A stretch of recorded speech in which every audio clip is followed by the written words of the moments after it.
Assalamualaikum warahmatullahi wabarakatuh. Halo semua, perkenalkan nama saya Yogi Cahyo Putro dengan NIM 223005, program studi Manajemen Sumber Daya Manusia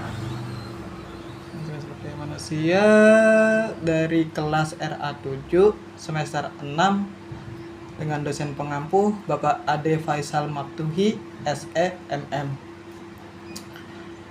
Jadi kali ini saya akan mempresentasikan hal-hal yang sudah saya pelajari dari sejak awal masuk perkuliahan sampai sekarang menjelang UTS. Jadi materi-materi yang sudah saya pelajari diantaranya: yang pertama, definisi, tugas, dan metode penilaian produktivitas. Yang kedua, ekivalensi. Yang ketiga, penyebab dan dampak peningkatan produktivitas. Yang keempat, siklus dan pengukuran produktivitas. Yang kelima, evaluasi produktivitas. Yang keenam, perencanaan produktivitas. Yang ketujuh, productivity improvement and sustaining. Oke, kita langsung masuk ke pembahasan yang pertama atau materi yang pertama. Jadi materi yang pertama adalah definisi, tugas, dan metode penilaian produktivitas. Pertama, definisi produktivitas. Produktivitas adalah suatu ukuran efisiensi yang menunjukkan perbandingan antara hasil output yang diperoleh dengan sumber daya input yang digunakan dalam konteks individu maupun organisasi. Produktivitas mencerminkan kemampuan untuk menghasilkan hasil kerja yang optimal dengan sumber daya yang minimal. Selanjutnya, tugas produktivitas. Tugas merupakan serangkaian aktivitas atau pekerjaan yang harus diselesaikan guna mencapai tujuan tertentu. Dalam konteks produktivitas, tugas terbagi ke dalam beberapa kategori. Yang pertama, tugas rutin.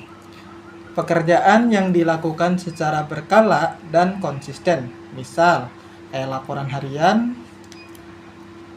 Dan yang kedua adalah tugas strategis. Pekerjaan yang mendukung tujuan jangka panjang organisasi atau individu. Yang ketiga, tugas inovatif. Tugas yang membutuhkan kreativitas, pemecahan masalah, atau pengembangan ide baru. Pelaksanaan tugas secara efisiensi dan tepat waktu merupakan indikator penting dalam pengukuran produktivitas. Yang ketiga, metode penilaian produktivitas. Jenis penilaian dibagi ke dalam 3, yaitu kuantitatif, kualitatif, dan teknologi pendukung. Yang pertama, kuantitatif. Kuantitatif digunakan untuk mengukur hasil berdasarkan angka dan data. Contohnya, output per jam, jumlah tugas selesai, dan target KPI tercapai. Selanjutnya yang kedua, kualitatif, digunakan untuk mengukur kualitas dan efektivitas hasil kerja. Contohnya, evaluasi mutu hasil, kepuasan klien, dan laporan atasan. Dan yang ketiga, teknologi pendukung, alat bantu untuk mengukur dan memantau kinerja. Contohnya, aplikasi manajemen tugas seperti Trello dan Asana, atau software pelacak waktu seperti Google. Kita masuk ke materi yang kedua, yaitu ekivalensi. Ekivalensi adalah hubungan kesetaraan antara dua hal yang memiliki nilai, makna, fungsi, atau efek yang sama. Meskipun mungkin berbeda dalam bentuk atau tampilannya, dalam berbagai konteks, ekivalensi dapat memiliki makna yang sedikit berbeda, namun intinya tetap sama. Konsep ekivalensi digunakan dalam berbagai bidang seperti matematika. Dua objek dianggap ekivalen jika memiliki sifat yang sama dalam relasi ekivalensi. Selanjutnya, logika. Dua pertanyaan dikatakan ekivalen jika selalu memiliki nilai kebenaran yang sama. Lalu dalam konteks bahasa, ekivalensi dalam penerjemahan berarti penyampaian makna yang sama dari satu bahasa ke bahasa lain. Materi selanjutnya adalah penyebab dan dampak peningkatan produktivitas. Penyebab peningkatan produktivitas terdiri dari 4. Yang pertama, penerapan teknologi baru. Penggunaan mesin, perangkat lunak, atau sistem digital dapat mempercepat proses kerja dan mengurangi kesalahan manusia. Yang kedua, peningkatan keterampilan dan pelatihan tenaga kerja. Karyawan yang terlatih memiliki efisiensi kerja yang lebih tinggi, mampu menyelesaikan tugas lebih cepat dan tepat.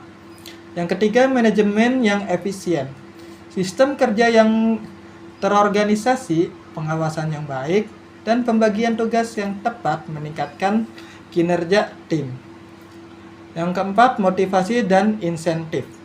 Karyawan yang termotivasi, misalnya karena bonus, promosi, atau pengakuan, cenderung bekerja lebih giat dan produktif.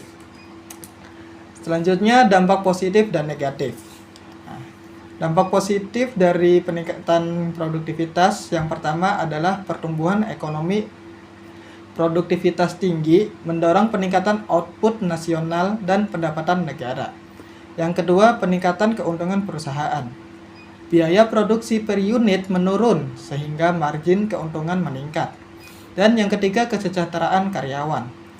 Produktivitas yang tinggi sering diikuti oleh peningkatan upah dan kondisi kerja. Dampak negatifnya, yang pertama, PHK atau pengurangan tenaga kerja. Otomatisasi dan efisiensi ekstrim dapat mengurangi kebutuhan tenaga kerja manusia. Yang kedua, tekanan dan beban kerja tinggi. Tuntutan produktivitas dapat menyebabkan stres dan kelelahan kerja. Materi selanjutnya, siklus dan pengukuran produktivitas.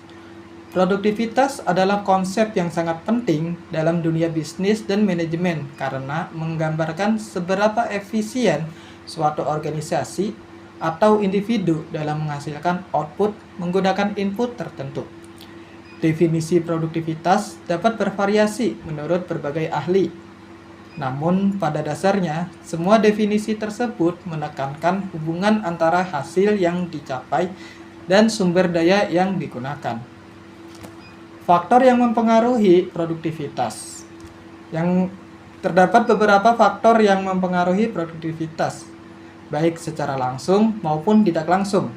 Faktor-faktor ini berperan penting dalam menentukan seberapa tinggi tingkat produktivitas suatu organisasi atau individu. Berikut adalah faktor-faktor utama yang mempengaruhi produktivitas. Yang pertama, sumber daya manusia. Yang kedua adalah teknologi. Yang ketiga, bahan baku. Keempat, modal.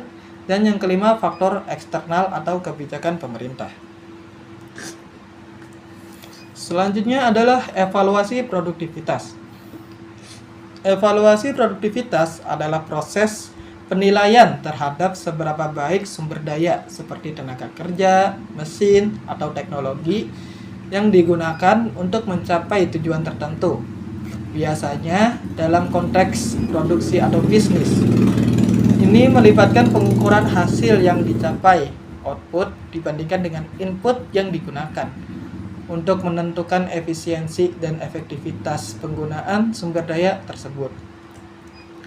Evaluasi produktivitas penting dilakukan untuk mengetahui apakah telah terjadi peningkatan atau penurunan produktivitas pada suatu perencanaan baik jangka pendek maupun jangka panjang.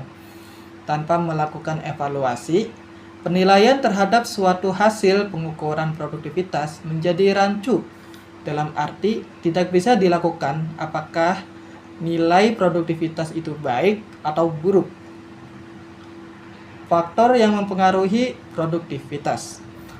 Faktor-faktor yang mempengaruhi langsung pada produktivitas adalah pengembangan teknologi, bahan baku dan prestasi kerja para pekerja sendiri. Sedangkan faktor yang tidak mempengaruhi langsung meliputi yang pertama, faktor kemampuan kerja yang dipengaruhi keterampilan dan pengetahuan kerja karyawan. Yang kedua, faktor motivasi memberikan pengaruh langsung pada prestasi kerja para pekerja. Yang ketiga, kondisi sosial pekerja mendapat pengaruh dari keadaan organisasi baik yang formal maupun informal. Selanjutnya adalah perencanaan produktivitas.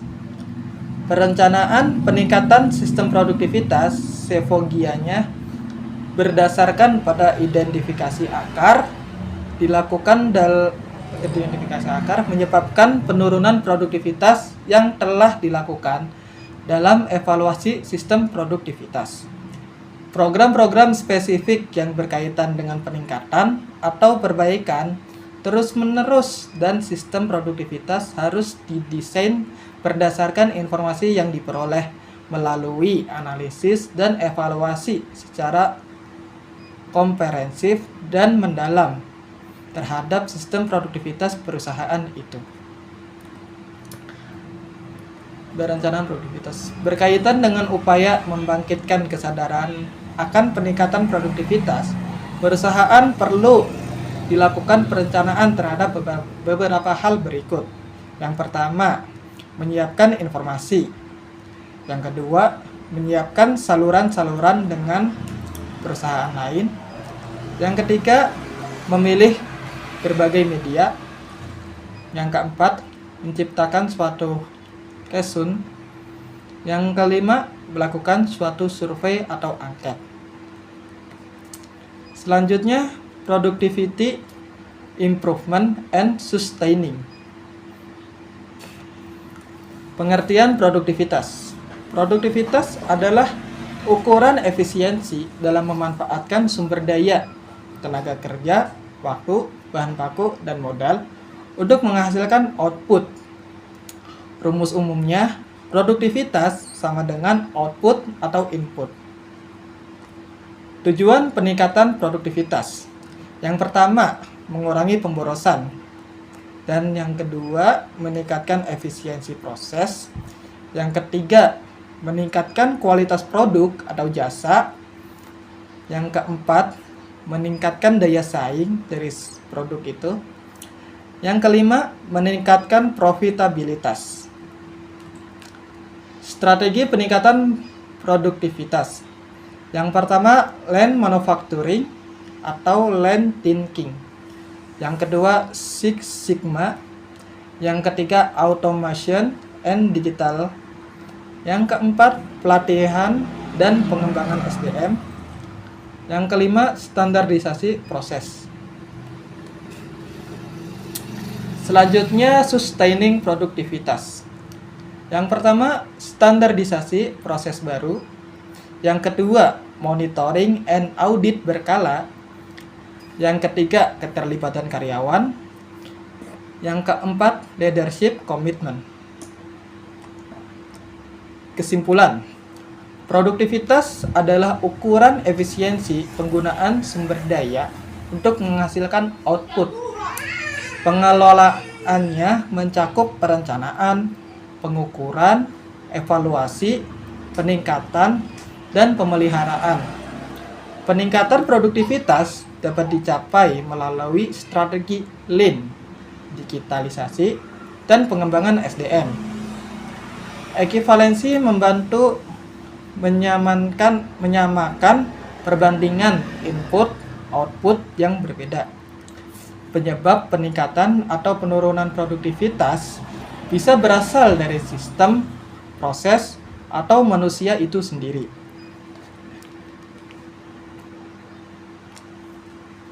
Sekian, terima kasih. Selain dari materi-materi yang sudah saya sampaikan sebelumnya, di pelajaran manajemen produktivitas ini juga saya mendapatkan tugas seperti kuis dan juga resume sebuah buku. Nah, bukunya ini kita harus mencari buku yang berjudul tentang manajemen produktivitas. Untuk mencari buku manajemen produktivitas itu di daerah saya itu cukup susah karena saya sudah sempat mendatangi beberapa gerai atau toko buku yang ada di Kota Serang. Itu tidak ada dan kebanyakannya itu kosong, dan akhirnya saya mengambil buku dari toko online. Itu pun bukunya tidak pure tentang manajemen produktivitas, melainkan judul bukunya adalah Manajemen Sumber Daya Manusia dan Produktivitas Kerja. Jadi di dalam buku itu tidak semua membahas tentang produktivitas, melainkan tentang sumber daya manusia. Tapi terdapat juga beberapa bab yang membahas tentang produktivitas kerja. Nah, berhubung pada saat tugas itu dari Bapak dosen menghimbau tidak boleh sama, jadi kita memutuskan untuk mengambil buku tersebut. Dan alhamdulillahnya saat itu di ACC dan kita bisa menggunakan buku tersebut. Walaupun buku itu ditakfir asli buku tentang manajemen sumber daya, manajemen produktivitas. Oke. Video ini dibuat dan diposting untuk memenuhi syarat penilaian ujian tengah semester mata kuliah manajemen produktivitas kerja dengan Bapak dosen pengampu Pak Ade Faisal Maftuhi SEMM. Semoga video ini bermanfaat bagi yang menonton. Sekian dari saya dan terima kasih. Wassalamualaikum warahmatullahi wabarakatuh.